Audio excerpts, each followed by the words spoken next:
occasions there's been in this hall where the Labour movement, with the small L, Labour movement, has come together in support of the dockers, the miners, those on rent strike and so many others over so many years. And it is the whole spirit of Liverpool that's here in this hall tonight. Thank you very much for all that you do.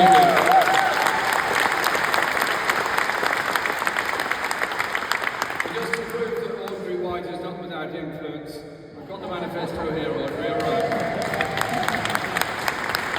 Well done to Merseyside Pensions Action for all that you do, and a big thank you to Arlene Turnbull for all you've done and bringing justice to so many people. Shrewsbury Hill and so many more.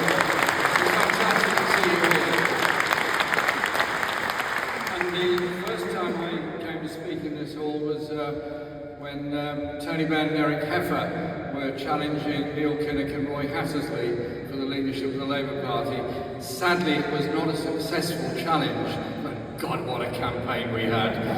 It was fantastic. This hall was absolutely rampacked, and Eric and Tony were on great form, and it's that sort of spirit that is so important in what we do. And before we had this meeting this evening, I was really pleased to have some time talking to independent councillors in all of the surrounding areas, in obviously Liverpool itself, in Wirral, Southport, Knowsley, Sefton, and Liverpool itself, of course. So thank you to all those independent councillors for having the courage to be independent councillors, having the courage to fight the election next year. And it's going to be the development of your party with independents all over the country that is going to make a very big difference to an awful lot of town halls, because I get the feeling that the Labour Party is having a lot of problems leading up to the election. When I hear lots of places they keep re-advertising for candidates in what were previously seen as safe Labour seats. Something clearly isn't very popular with what the government is doing. I can't imagine what it is, but I'll explore some ideas with you in a moment. But it is, what I want to talk about is the strength of communities coming together to support people during adversity.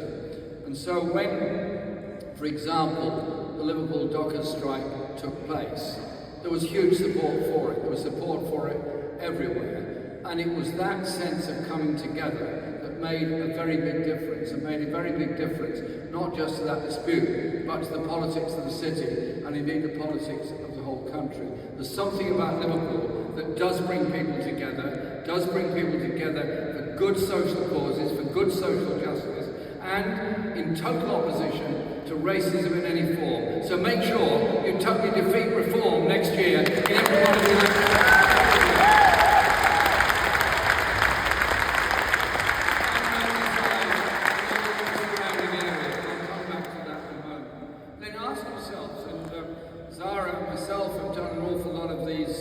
Rallies around the country, and they're fascinating for the numbers of people that attend, for the range of ideas that are there, the thirst for something different, the thirst for something democratic, the thirst for some change.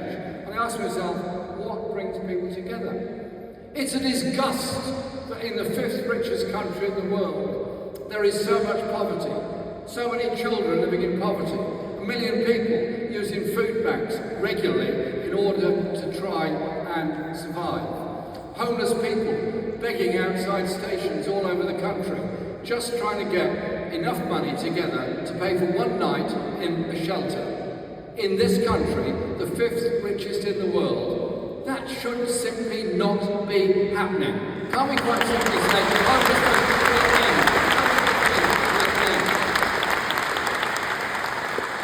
and then you look at a taxation system that has not happened just in the last 6 months or a year. It happened through the Tory government, it happened through the coalition government, and some of it started under New Labour as well. And that is the tax inequality that is there. You pay the highest rate of tax if you're the lowest earner. You pay the lowest rate of tax if you're the richest person in the country. Something has to change. And we don't need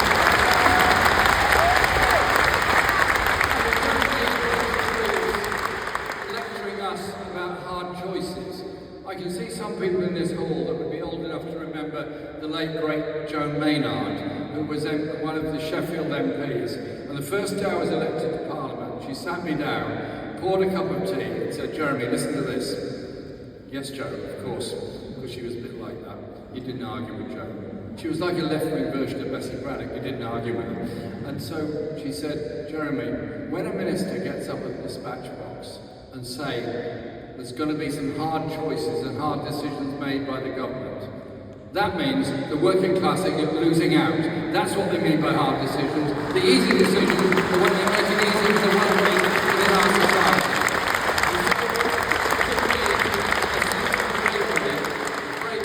What he's done.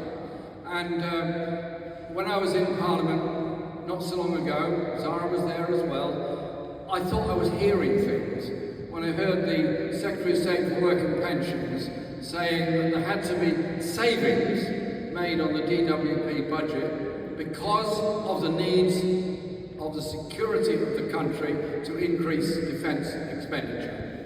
So they proposed to take £5 billion away from personal independence payments for people with disabilities who need those payments in order to provide themselves with a meal, go to the bathroom, simple basic things where they need support to be looked after to achieve it. They tried to take it all away. Well done, all those people with disabilities, disability action groups that campaigned against it and stopped it at that point. But, and this is a very big but, the issue has not gone away. The government is still reviewing what they call the costs of the personal independence payments budget. And the Tories, Lib Dems and others keep on saying the welfare budget is out of control. No, it's not. What's out of control is the growth of poverty and inequality within our society. What we need, instead of a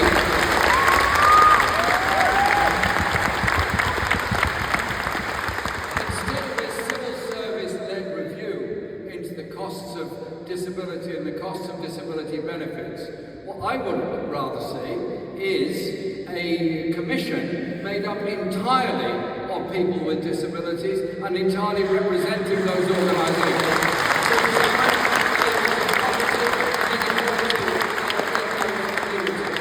And as a start, when we get set up only a month's time as a party, I think it would be an ideal thing if we use our supporters and members to set up such a commission, give that report, give that statement, and make those proposals, which will mean that our policy proposals move to the reality of people's lives.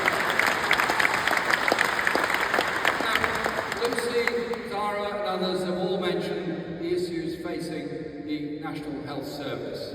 And like everyone in this room, I'm sure, I totally support the NHS, the National Health Service, free at the point of use for everybody. It's a fundamental socialist principle, one we all stand by, and we should always stand by it.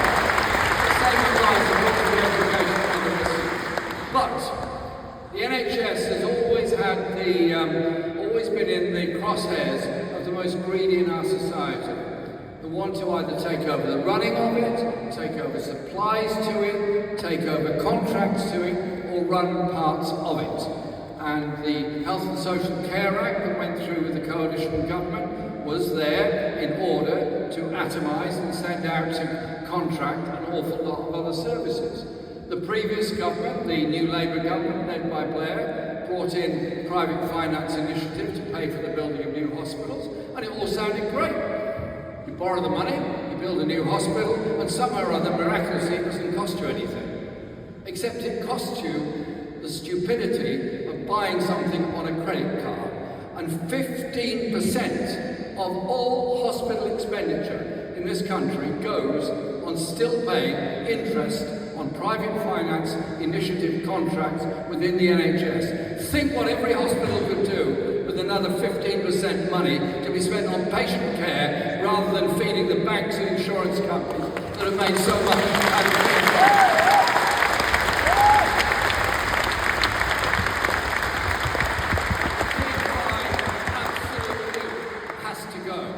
And when the NHS is so busy buying into places in private hospitals to treat NHS patients because they want to get the waiting list down, one level people say, oh great, good, I'm getting an operation, good, I'm glad you are.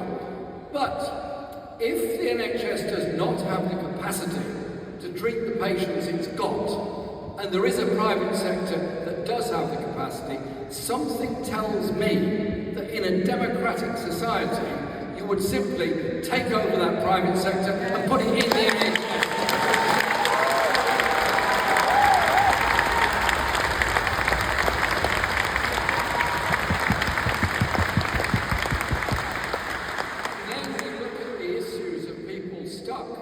In hospital, particularly older people, but not exclusively, who don't leave hospital because the social care package is not available. And everybody knows somebody that is either in receipt of inadequate social care or desperately worried about what will happen to them if they need social care and the costs of it.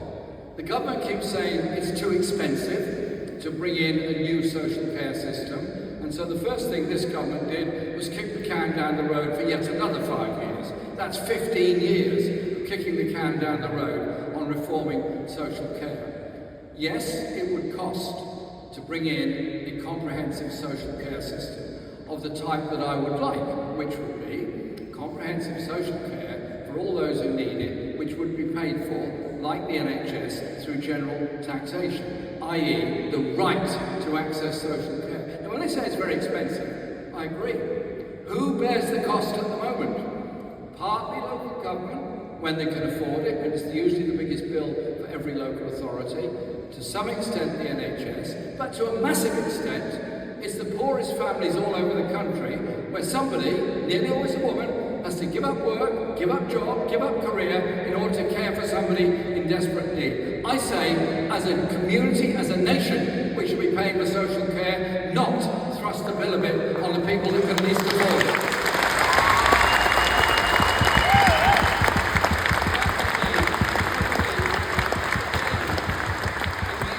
A major campaigning point that we will want to do as a party. Now, I, like all of you, love the idea that we have free education within our society, of course. It's crucial, it's vital, it's essential in every way.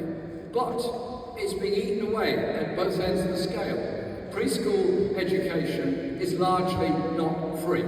Many have to pay for nurseries, many have to pay for childminding, and all the other issues that go with it. Primary and secondary, yes, is free, but increasingly secondary and university education, tertiary rather, and university education is incredibly expensive. And that's why I was very proud to put into the 2017 and 2019 Labour manifestos an end to university tuition fees and a restoration of the maintenance market.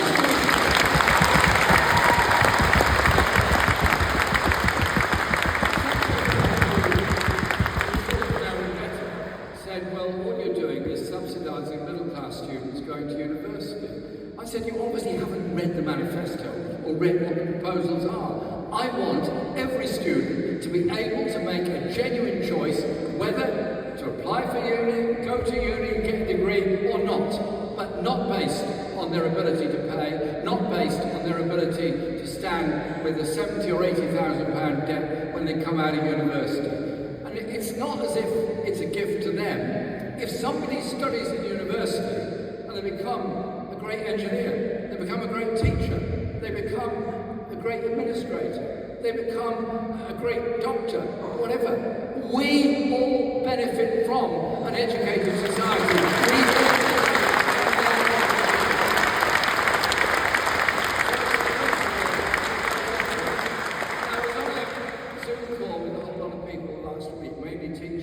Talking about the stresses that teachers go through the way Ofsted operates, and talking about the stresses that school students go through, both at primary and at secondary school level. The stress of Key Stage 1 and Key Stage 2 testing. Come on guys, let's just end it and allow teacher assessments instead.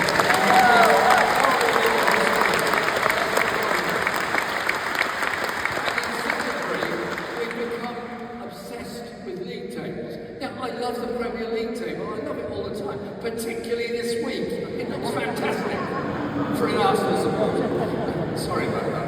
I knew I'd lose the audience somewhere, but there you go. But if we judge all of education on the basis of league tables, judging all on the basis of competition between schools. It's great for those students that do really well.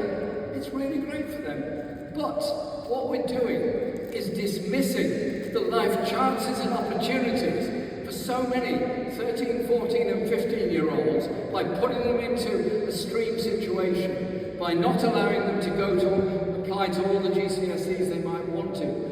And we then lose them from the possibilities of what they could contribute to and achieve within our society. I want to see education much more teacher-led, pupil-focused, but above all, let's develop and encourage the creativity and the ability of our students, not just in maths and science, but in music, in art.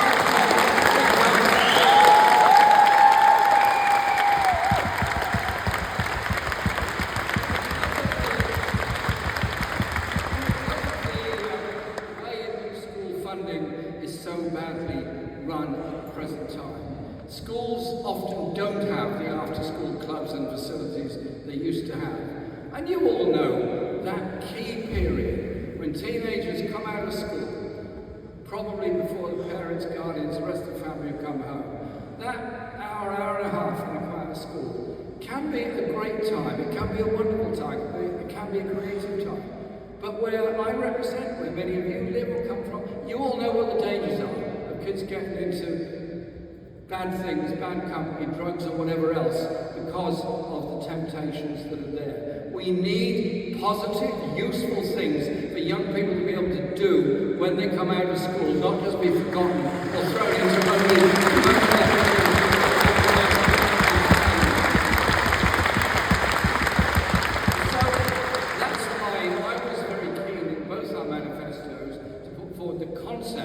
Of a national education service which would give democratic control over education, reinstate the power of local education authorities and take away the power of the market in the academies, the power of the market in the colleges and the power of the market to so destroy the virtues of universities by turning them to playthings of the arms trade when they should be there investigating and investigating.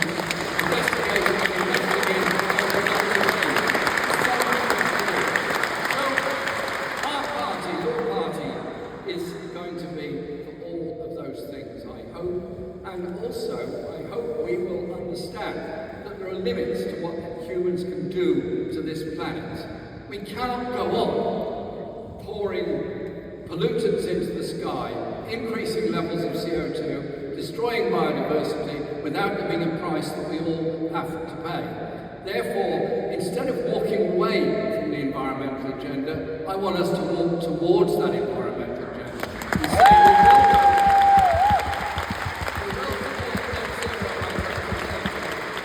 And say people's jobs in this, we will actually encourage protection of jobs in what are polluting industries while those industries convert into something more useful. When we were doing the Green New Deal agenda, Becky Long Bailey and I did a lot of Green New Deal meetings around the country. Some of them were absolutely fascinating. You pull together a couple of hundred people from all sorts of different walks of life, divide them up so they don't know each other, because that way they're forced to talk to each other and express their points of view rather than chatting about personal business between each other, and talk about how they could make their town, their city, cleaner, greener, more efficient, and better home for the future. Absolutely fascinating. The ideas that are there, what the bus driver said, what the train driver said, what the street cleaners said, what the small businessmen said, and so on. Again, your party, big, local, community-based, we can be the ones, in reality, driving an environmental agenda in every town, every city, and every village in this country. We will be the creative heart of what happens within our communities. That's why we want this vast new party, yourparty.uk, to be active everywhere in the country, whatever the current political complexion of those communities and those societies.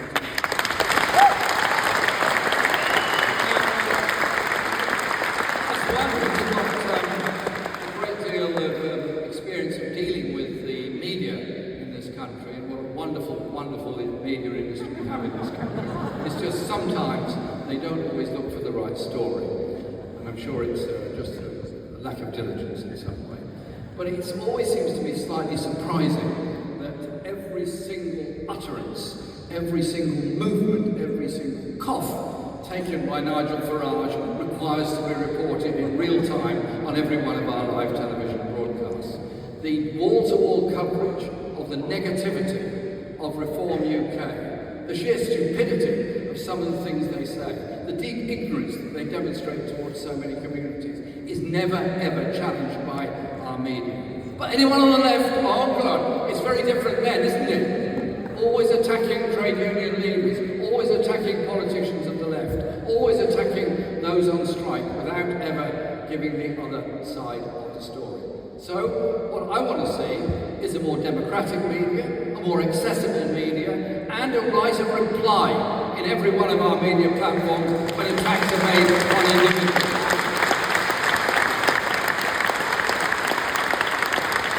And so, when Farage and others routinely use the most disgusting and disgraceful language against refugees and asylum seekers, and report those people demonstrating outside asylum hotels like it's a perfectly normal and reasonable thing to do, I look at it a slightly different way. I have been to Calais on a number of occasions. I've spent a lot of time talking to people in Calais. They're poor, they're sometimes mentally confused, they're all desperate, and they're all trying to survive. I've met people there that worked for the British Army in Afghanistan, and when the Taliban took over, they suddenly had no friends. Certainly not amongst the British Army that they once worked for, certainly not amongst the new government, certainly not amongst the warlords. They were just victims of global politics and the global war. So they went to try and find somewhere safe to live. So it's very easy to denigrate the different. It's very easy to denigrate those people that are totally up against it. But let's think of it another way. Different world, different time, different society. Any one of us could be a refugee. In 100 years' time, books will be written, novels will be written about the heroism of those that escaped from appalling human rights abuses, wars, environmental disaster, and so much else, made their homes somewhere else, and made a great contribution to that society. So it can't be instead of this denigration of people trying to survive, do two things. One is treat them like human beings with humanity, and secondly, look at the causes of war. The wars we have been involved in Afghanistan, in Iraq, in Syria, in Libya, and so the list goes breaks my heart, the numbers of people who have lost their lives trying to cross the Mediterranean, trying to cross the English Channel, and so on. It's not right. And so we have to be brave and be prepared to speak up for humanity. It won't always make you universally popular. Sometimes doing the right thing doesn't make you popular, but in the end, it's still the right thing to do.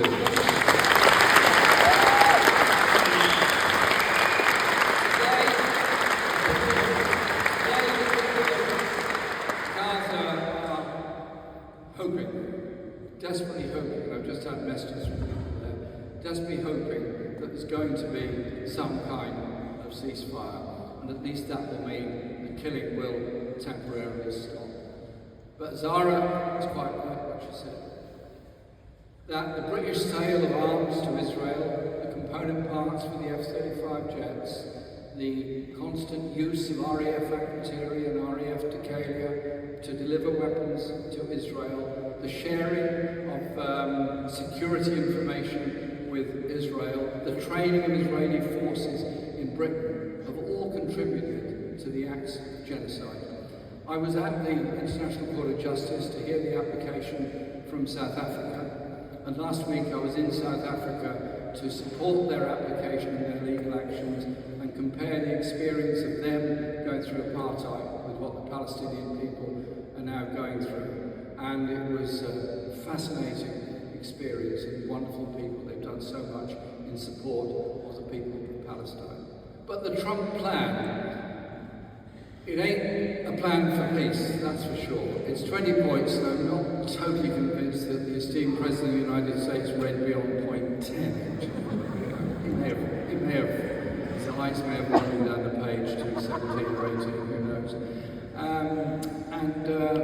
What it means is, as of now, even if the preliminary part of the agreement is adhered to, Israel still controls 55% of the Gaza Strip, which is a tiny piece of land where 2 million people were trying to survive, where 60,000 known deaths have occurred and many more have occurred. We've got to go a lot further.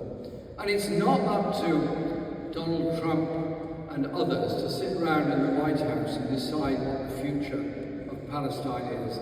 It's a bit like the Treaty of Versailles. They all sat around and drew lines on the maps and decided which European power was going to have which part of the Middle East. There were no Palestinians around the table, just like in the Congress of Berlin in 1884, which divided up Africa. There was not one African voice or presence around that table. So this is kind of 18th, 19th century colonialism that we see in operation. And Tony Blair being appointed the Viceroy of Gaza, I mean, I would imagine somewhere in the Liverpool Museum, you've got one of those Viceroy's plumed hats with feathers and so on top. Can you lend it to Tony Blair? So when he goes to Gaza, he can walk ashore and say, I'm your Viceroy, I will govern you. Come on! Do we believe in the independence of Palestine? Do we believe in their right? Do we believe in their right?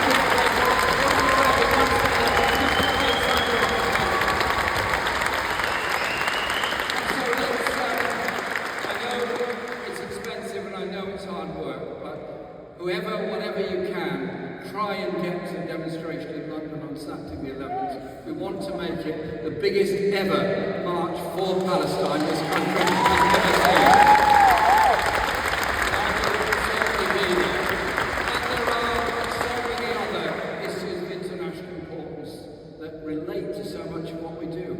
If we as a country spend 13 billion a year more on armaments and a new generation of nuclear weapons and a whole new security idea that we have a global reach as a relatively small country on the global stage, what's going to happen? What's going to happen to local government spending? What's going to happen to housing? What's going to happen to social services? What's going to happen to education? You know, I know. Every single one of those services will face cuts in order to spend more money on weapons and more money on going to war. Can't we have a government that's dedicated to try and bring about peace around the world by looking at the cause of the war rather than going to war?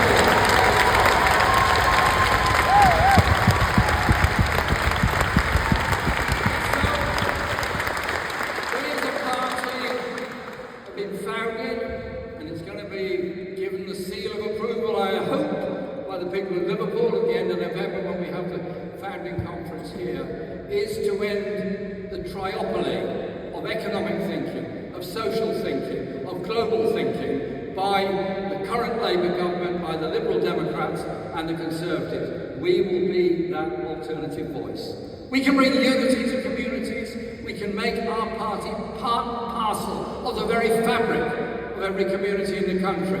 Because when you fight to win a nursery, when you fight to save a hospital, when you fight to close a road from dangerous street traffic, all those kind of things, when you fight and win, it might be a small local victory, but you feel so big and so good at the end of it. You go on to victories after victories, and that's what we're trying to do. Mobilise people to end poverty, injustice and inequality within our society. Create a society not based on misery and racism, which is what's offered by Nigel Farage, but a community based on the lived experience of all of us, the strength that we all bring together to achieve that better, cleaner, fairer, greener world, a real socialist world. We have unity of ideas, unity of action, and above all, that will create unity of hope for the people of this country.